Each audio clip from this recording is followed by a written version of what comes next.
રાધે રાધે મિત્રો, આજે આપણે જોવાના છીએ ખૂબ જ સરસ વાત, એક મસ્ત વાત આપણને જાણવા મળવાની છે આજના શ્લોક પરથી. આજનો શ્લોક છે 13, 14 અને 15. આપણે ત્રણેય શ્લોક એક સાથે જોશું. હવે યુદ્ધની શરૂઆત ધીમે ધીમે થાય છે ભગવદ્ ગીતામાં, બરાબર છે. બધી બાજુ શંખ, નગારા, તુરાઈ અને રણસિંગા સહસા જોર જોરથી વાગવા મળે છે, બરાબર છે.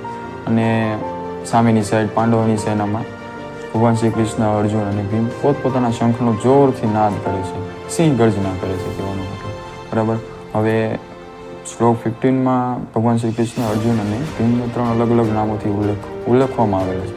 ભગવાન શ્રી કૃષ્ણને ઋષિકેશ તરીકે, બરાબર છે, અને અર્જુનને ધનંજય અને ભીમને વૃકોદર તરીકે. ઋષિકેશનો મિનિંગ એમ થાય છે કે 5 આપણી જે ઇન્દ્રિયો હોય છે, 5 ઇન્દ્રિયો, એના ઉપર વિજય પ્રાપ્ત કરનાર ભગવાન છે એટલે એને બરાબર બધી ઇન્દ્રિયો ઉપર વિજય પ્રાપ્ત કરેલો જ હોય, એમાં કાંઈ સવાલ કરવાની વાત જ નથી, બરાબર. અને ધનંજય, ધન ઉપર પ્રાપ્ત કરનાર, બરાબર છે.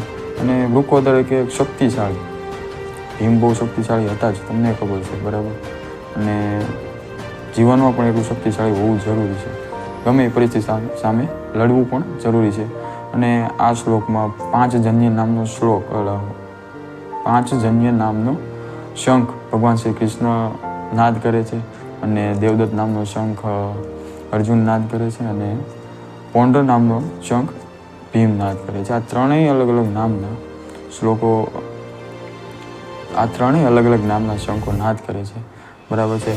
અને જીવનમાં આ જે ઋષિકેશ નામનો શબ્દ છે ને, બહુ ઇમ્પોર્ટન્ટ છે.